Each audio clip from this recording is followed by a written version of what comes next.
26শে জুলাই 2026 ঘড়িতে তখন রাত প্রায় 10টা থেকে 11টার মধ্যে হিমালয়ের কোলের সুনসারি জেলার কোপদগঞ্জ বাজার।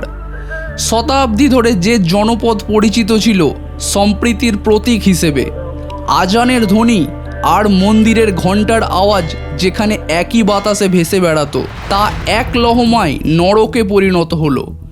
চারপাশ থেকে ভেসে আসছে বাঁশ, রড আর ইটের বৃষ্টির শব্দ, মানুষের কান ফাটানো চিৎকার।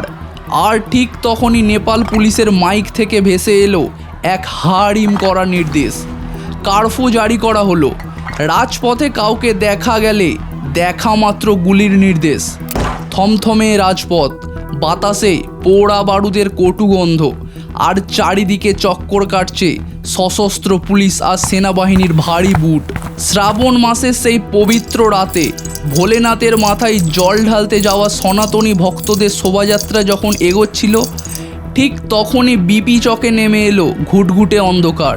সোশ্যাল মিডিয়ার একটা বিষাক্ত উস্কানিমূলক পোস্ট, সামান্য পতাকা আর মাইকের ডিজে মিউজিকের বচসা কিভাবে নিমিষেই রূপ নিল রক্তক্ষয়ী সংঘর্ষে। পিতলের ঘটি থেকে ভোলেনাথের মাথায় জল ঢালার বদলে সেই পবিত্র জল ছিটকে গিয়ে মিশল রাজপথের জমা কাঁচা রক্তের সাথে। চোখের সামনে জ্বলতে শুরু করলো একের পর এক দোকান, ঘরবাড়ি আর গাড়ি। একজন তাজা প্রাণের নিথর দেহ আর কারফিউর সেই ভয়াবহ নিস্তবতা। বিশ্বাস করুন, আমি কোনোদিনও ভাবিনি নেপালের মতো একটা শান্ত দেশকে নিয়ে আমাকে এই হিন্দু মুসলিম সংঘাতের মতো একটা স্পর্শকাতর বিষয় ক্যামেরার সামনে তুলে ধরতে হবে। আমরা তো চিরকাল জেনে এসেছি নেপালকে বুদ্ধের জন্মভূমি আর শান্ত হিমালয়ের দেশ হিসেবে, কিন্তু এই ঘটনার নেপথ্যে আমি যখন রিসার্চ শুরু করি, একের পর এক তথ্য দেখে আমি নিজেই চমকে উঠেছিলাম, বারবার আঁতকে উঠেছিলাম। ভাবছিলাম এই 2026 সালে এসেও কিভাবে সামান্য একটা ভার্চুয়াল পোস্ট মানুষকে রক্তখেকো পশুর মতো রাজপথে নামিয়ে আনতে পারে, কিভাবে দুটো সম্প্রদায়ের মধ্যে এতটা জঘন্য আর বিষাক্ত সামাজিক ব্যবধান তৈরি করা যায়, মানুষ কি করে এতটা অন্ধ হয়ে যেতে পারে। কিন্তু সত্যটা হলো, এই অন্ধকারের গল্পটা কোনো হঠাৎ ঘটে যাওয়া দুর্ঘটনা ছিল না। এর পেছনে পাতা হয়েছিল অত্যন্ত নিখুঁত এক ছক, আর সেই ছকের আড়ালে কি লুকিয়েছিল চলুন সময়কে একটু পেছনে ঘুরিয়ে দেখা যাক। হিমালয়ের কোলে রক্তের দাগ, শান্ত নেপাল কিভাবে জ্বলে উঠল। 26শে জুলাই 2026 নেপালের সুনসারি জেলার কোপদগঞ্জ বাজার, যেখানকার বাতাসে তখন প্রতিধ্বনিত হচ্ছিল শ্রাবণ মাসের পবিত্র বোলবম যাত্রার ভজন আর উচ্চস্বরের ডিজে মিউজিকের বিট। সনাতনী ভক্তরা মেতেছিল দেবাদিদেব মহাদেবের মাথায় জল ঢালার আনন্দে। কেউ কি তখন ঘুণাক করেও ভেবেছিল এই আনন্দের রাতটাই নেপালের বুকে ডেকে আনছে এক ভয়ঙ্কর অন্ধকার? ঠিক তার আগেই ঘটে গিয়েছিল সেই স্ফুলিঙ্গের ঘটনা। স্থানীয় একটা বিদ্যুতের খুঁটিতে টাঙানো মুসলিম সম্প্রদায়ের একটা ধর্মীয় পতাকা সরিয়ে সেখানে জোর করে টাঙিয়ে দেওয়া হয়েছিল একটা হিন্দু পতাকা। ব্যাস, পতাকা বদলের এই সামান্য অহংকার আর রাতের বেলা কানের পর্দা ফাটানো ডিজে মিউজিকের আওয়াজ মুহূর্তের মধ্যে দুই পক্ষের রক্ত গরম করে দিল। শুরু হলো বচসা, কিন্তু সে বচসা আর কথাই রইল না। দেখতে দেখতে কোপদগঞ্জের বিপি চকের মোড়ে জমে উঠল উন্মত্ত দুই পক্ষের ভিড়। হাতে কারো লাঠি, কারো হাতে লোহার রড, বল্লম আর ইটের টুকরো। মুহূর্তের মধ্যে শান্ত রাস্তাটা পরিণত হলো একটা নরকুণ্ডে। চারপাশ থেকে ধেয়ে আসতে লাগলো ইটের বৃষ্টি, বাতাসে ভেসে বেড়াতে লাগলো মানুষের আর্তনাদ আর কান ফাটানো চিৎকার। পরিস্থিতি যখন হাতের বাইরে চলে গেল, তখন পুলিশ এসে প্রথমে ফাঁকা গুলি আর টিয়ার গ্যাস ছুঁড়ল। কিন্তু আসল সত্যটা জানলে আপনার গায়ের লোম খাড়া হয়ে যাবে। গোয়েন্দা রিপোর্ট ও ভেতরের খবর বলছে, কোপদগঞ্জের ওই স্থানীয় পুলিশ পোস্টের কাছে সেদিন দাঙ্গা সামলানোর মতো পর্যাপ্ত অ্যান্টি রাইড গিয়ার বা ফোর্স ছিল না। মাত্র 10-12 জন পুলিশকর্মী যখন প্রায় 4000 উন্মত্ত মানুষের মুখোমুখি হলো, তখন তারা চরম প্যানিকড হয়ে পড়ে। কোনো সেকেন্ড চান্স না পেয়ে আত্মরক্ষার চাপে পুলিশ সোজা বুকে ও মাথায় লাইভ বুলেট চালাতে বাধ্য হয়। আর সেই গুলিতেই সোজাসুজি লুটিয়ে পড়েন বছর 24 থেকে 30-এর এক তরুণ হিন্দু ভক্ত ওম প্রকাশ মেহতা। রক্তাক্ত অবস্থায় মাটিতে লুটিয়ে পড়েন তিনি, আর হাসপাতালে নেওয়ার পথেই চিরতরে নিভে গেল তার জীবন প্রদীপ। শুধু ওম প্রকাশ একা নয়, পুলিশ ও সাধারণ মানুষ মিলিয়ে সেদিন 20 থেকে 25টি তাজা প্রাণ রক্তাক্ত হয়ে লুটিয়ে পড়েছিল রাজপথে। পিতলের ঘটি থেকে মহাদেবের মাথায় যে পবিত্র জল ঢালার কথা ছিল, তা সেদিন কোপদগঞ্জের রাস্তায় মিশে গেল ঝরে যাওয়া কাঁচা রক্তের সাথে।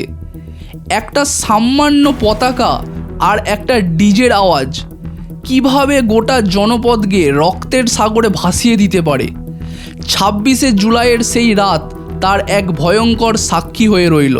পরের দিন 27শে জুলাই 2026 সোমবার সকাল সুনসারি জেলার আকাশ তখন পরিষ্কার হওয়ার বদলে ঢেকে গেল কালো ধোঁয়ায়। কোপদগঞ্জ আর তার আশেপাশে বাজারগুলোতে প্রশাসন জারি করল এক কঠোর অনির্দিষ্টকালের কারফিউ।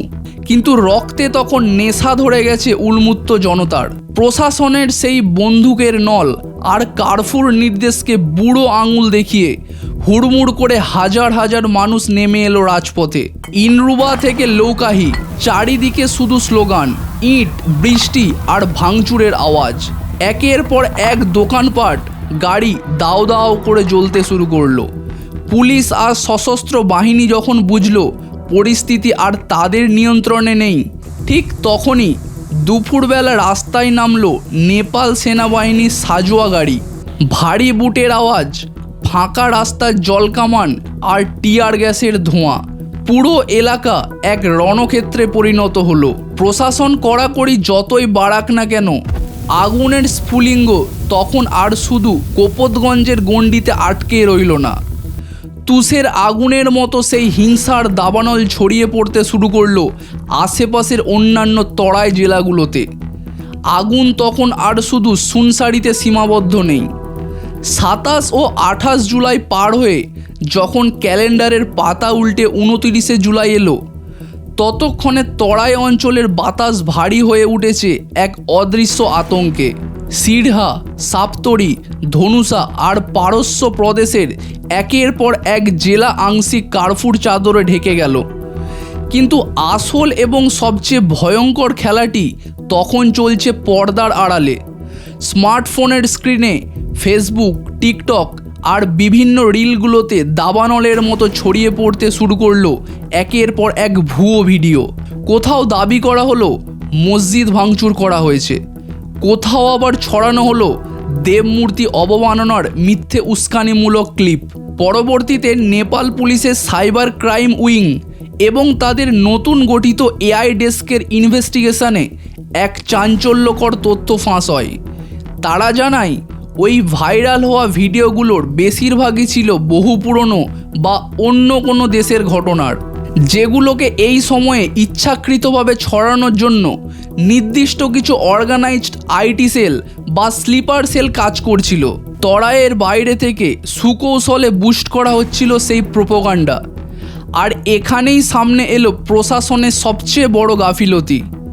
ইন্টেলিজেন্স বা গোয়েন্দা বিভাগের রিপোর্ট বলছে এর বহু আগেই, এমনকি ঘটনার 3 বছর আগেই তরাই বেল্টের এই ধরনের সাম্প্রদায়িক প্ররোচনার বড়সড় ছক কষার বিষয়ে সরকারকে সতর্ক করা হয়েছিল। কিন্তু কাঠমান্ডুর পাহাড়ি প্রশাসন বনাম তরাইয়ের মদেশি নেতাদের দীর্ঘদিনের ক্ষমতার লড়াই আর রাজনৈতিক স্বার্থের টানে সেই ইন্টেলিজেন্সের ওয়ার্নিং সোজা ডাস্টবিনে ফেলে দেওয়া হয়েছিল। প্রশাসন যদি সময় মতো সামলে নিত, তবে এই রক্তপাত আটকানো যেত। মানুষের অন্ধ ক্ষোভ আর এই সাইবার প্রোপাগান্ডার সুযোগ নিয়ে অদৃশ্য কারবারিরা তরাইয়ের আকাশ আরও কালো করে তুলল। আর ঠিক তার ফল হাতে নাতে পড়ল 30শে জুলাই বৃহস্পতিবার সুনসারি থেকে প্রায় আংশিক দূরে সিরহা জেলার গোলবাজার টাউন। প্রশাসন আগে থেকেই কড়া কারফিউ জারি করে রেখেছিল, কিন্তু ক্ষোভে অন্ধ হয়ে যাওয়া এই বিশাল জনতা সেই কারফিউ আর ব্যারিকেডকে ভেঙে রাস্তায় নেমে এলো। শুরু হলো পুলিশের ওপর ইট বৃষ্টি। পরিস্থিতি সামাল দিতে পুলিশ যখন ফের গুলি চালাতে বাধ্য হলো, ঠিক তখনই আরেকটা তরতাজা প্রাণ ঝরে গেল। পুলিশের গুলিতে ঘটনাস্থলেই লুটিয়ে পড়ল 17 বছরের এক তরুণ প্রতিবাদী গণেশ যাদব। আর ঠিক সেই একই দিনের 26শে জুলাইয়ের সেই প্রথম রাতের সংঘর্ষ গুরুতর জখম হয়ে যাওয়া জয়প্রকাশ মেহতা নামের আরেক তরুণ হাসপাতালে চিকিৎসাধীন অবস্থায় মৃত্যুর কোলে ঢলে পড়ল। মাত্র কয়েক দিনের ব্যবধানে একের পর এক তাজা প্রাণের বলিদান। একটা সামান্য পতাকা আর ফেক নিউজের একটা বিষাক্ত ক্লিপ কিভাবে একটা আস্ত দেশকে বিভীষিকার মুখে ঠেলে দিতে পারে। গোলবাজারের রক্ত ভেজা রাজপথ তার আরও এক নির্মম সাক্ষী হয়ে রইল। 31শে জুলাই 4ই আগস্ট 2026 তরাইয়ের রাজপথ তখনও থমথমে। কার্ফুর চাদরে ঢাকা শহরগুলোর মোড়ে মোড়ে পাহারা দিচ্ছে সশস্ত্র বাহিনী। কিন্তু কাঠমান্ডুর সংসদ ভবন আর রাজনৈতিক মহলে তখন শুরু হয়ে গেছে তুমুল ঝড়। লোকাল পুলিশ ইনভেস্টিগেশনের কনফিডেন্সিয়াল নোটে পরে প্রকাশ পায় কোপদগঞ্জের ওই উত্তাল রাতে ভিড়ের সুযোগ নিয়ে ভারত নেপাল বর্ডার টপকে কিছু ক্রিমিনাল এলিমেন্ট এবং স্মাগলার্স গ্রুপ ইচ্ছাকৃতভাবে ভেতরে ঢুকে পড়েছিল। তাদের উদ্দেশ্য সংঘর্ষ থামানো ছিল না, বরং পরিস্থিতিকে চিরতরে অস্থিতিশীল করে তোলার জন্য আড়াল থেকে মদ ও ক্যাশ সাপ্লাই দেওয়া হয়েছিল, যাতে তরাইয়ের যুবকদের ক্ষোভের আগুন কোনোভাবেই ঠান্ডা না হয়। ওদিকে কাঠমান্ডুতেও শুরু হলো রাজনৈতিক ঝড়। প্রধানমন্ত্রী বলেন্দ্র সাহ টানা 4 দিন নীরব থাকার পর অবশেষে এক ভিডিও বার্তায় দেশবাসীর কাছে শান্তি বজায় রাখার জোরালো আবেদন জানালেন এবং ঘোষণা করলেন এই ঘটনার নিরপেক্ষ ও উচ্চ পর্যায়ে তদন্ত হবে। স্বরাষ্ট্রমন্ত্রী সুদান গুরুং সরাসরি ছুটে গেলেন তরাইয়ের মাটিতে। নিহত ওমপ্রকাশ, জয়প্রকাশ আর গণেশ যাদবের শোকাহত পরিবারগুলোর সাথে দেখা করে সমবেদনা জানালেন আর ঘোষণা করলেন সরকারি ক্ষতিপূরণ ও কঠোর আইনি পদক্ষেপের প্রতিশ্রুতি। সংসদের ভেতরেও শুরু হলো তীব্র তর্জন গর্জন। বিরোধী দলের নেতারা সোচ্চার হলেন প্রশাসনের ইন্টেলিজেন্স ও নিরাপত্তা ব্যবস্থার চরম ব্যর্থতা নিয়ে। প্রশ্ন উঠল, পুলিশ কেন শুরুতেই প্যানিক করে লাইভ বুলেট চালালো? কেন কাঠমান্ডু সরকার 4 দিন কোনো প্রিভেন্টিভ স্টেপ নিল না? কারণটা পরিষ্কার, কাঠমান্ডুর পাহাড়ি প্রশাসন বনাম তরাইয়ের মদেশি নেতাদের দীর্ঘদিনের ক্ষমতার লড়াইয়ের কারণেই ওই 4 দিন কোনো সেন্ট্রাল কমান্ড বা সঠিক সিদ্ধান্ত নেওয়া যায়নি। আর সেই প্রশাসনিক পক্ষাঘাতের সুযোগেই আগুন 4টা জেলায় দাবানলের মতো ছড়িয়ে পড়েছিল। কিন্তু এর পেছনে কি শুধু ক্ষমতার লড়াই, নাকি এর শিকড় আরও গভীরে? তদন্তে উঠে এলো চাঞ্চল্যকর তথ্য। নেপালের এই তরাই অঞ্চল ভৌগোলিক ও সাংস্কৃতিকভাবে ভারতের বিহার ও উত্তরপ্রদেশের ঠিক পাশেই অবস্থিত। দুই পাড়ের মানুষের মধ্যে যেমন রয়েছে রক্তের সম্পর্ক, তেমনি ওপার থেকে আসা বিভিন্ন উগ্র রাজনৈতিক বা ধর্মীয় সংগঠনের প্ররোচনার হাওয়া তরাইয়ের যুবকদের মধ্যেও ধীরে ধীরে ছড়াতে শুরু করেছিল। একদিকে ধর্মান্ধ রাজনীতি ও উগ্র উস্কানি, অন্যদিকে দীর্ঘদিনের চাপা ক্ষোভ আর সোশ্যাল মিডিয়ার বিষাক্ত প্রোপাগান্ডা, সব মিলিয়ে এক গভীর বারুদের স্তূপে পরিণত হয়েছিল এই জনপদ। নেপালের সংবিধান ধর্মনিরপেক্ষ রাষ্ট্রে পরিণত হওয়ার পর থেকেই যেখানে হিন্দু রাষ্ট্র পুনরুদ্ধারের দাবিতে আন্দোলন দানা বাঁধছিল, ঠিক সেখানেই এই ধরনের ঘটনাগুলো প্রমাণ করে দিল কত সহজে একটা দেশের সামাজিক সম্প্রীতিকে তাসের ঘরের মতো গুঁড়িয়ে দেওয়া সম্ভব। ভোরের আলো ফোটার সাথে সাথে কারফিউ হয়তো কিছুটা শিথিল হলো, রাস্তাগুলো আবার ব্যস্ত হয়ে পড়ল মানুষের দৈনন্দিন চলাফেরায়। হিন্দু আর মুসলিম দুই সম্প্রদায়ের মানুষই আবার পাশাপাশি দোকান খোলে, একসঙ্গে মাঠে যায়। কিন্তু প্রশ্ন হলো, মানুষের বুকের গভীরে যে জমাট বাঁধা ভয়, অবিশ্বাস আর সন্দেহের বীজ বপন করা হয়ে গেল, তা কি অত সহজে মুছে যাওয়ার? নেপালের এই তরাই অঞ্চলের ঘটনা আমাদের চোখে আঙুল দিয়ে দেখিয়ে দিল মানুষের ধর্ম পরিচয় আর আবেগকে তুরুপের তাস বানিয়ে কিভাবে খুব সহজে একটা গোটা সমাজকে নরকের আগুনে ঠেলে দেওয়া যায়। সামান্য একটা কাপড়ের টুকরো সেটা পতাকা হোক বা ডিজের আওয়াজ, আর স্মার্টফোনের স্ক্রিনে ভেসে ওঠা একটা মিথ্যা প্রোপাগান্ডা কিভাবে নিমিষেই কেড়ে নিল ওম প্রকাশ, জয়প্রকাশ আর 17 বছরের কিশোর গণেশ যাদবের মতো তাজা প্রাণগুলোকে। আজ এই প্রশ্ন শুধু নেপালের সীমানার মধ্যেই আটকে নেই, এই প্রশ্ন আমাদের সবার। যে যুগে একটা সিঙ্গেল ক্লিক বা ফরওয়ার্ড মেসেজ পুরো দেশকে রক্তে ভাসিয়ে দিতে পারে, সেই ডিজিটাল যুগে দাঁড়িয়ে আমাদের প্রযুক্তি আমাদের বন্ধু নাকি সবচেয়ে বড় হস্তারক? অন্ধ আবেগ আর ফেক নিউজের সাইবার জালে পা দিয়ে কি আমরা মানুষ থেকে নিছক রক্তপিপাসু পশুতে পরিণত হচ্ছি? হিমালয়ের কোলের এই রক্ত ভেজা ইতিহাস আমাদের এক নির্মম সত্য শিখিয়ে গেল। 100 বছরের বিশ্বাস আর সম্প্রীতি গড়তে তিল তিল করে বহু বছর লাগে, কিন্তু সেই বিশ্বাসের প্রাসাদ ধুলোয় মিশিয়ে দেওয়ার জন্য শুধু একটা কুসংস্কার আর একটা মিথ্যে ক্লিকই যথেষ্ট। ভেবে দেখার সময় এসেছে, আর কত রক্ত ঝরলে আমাদের চোখ ফুটবে?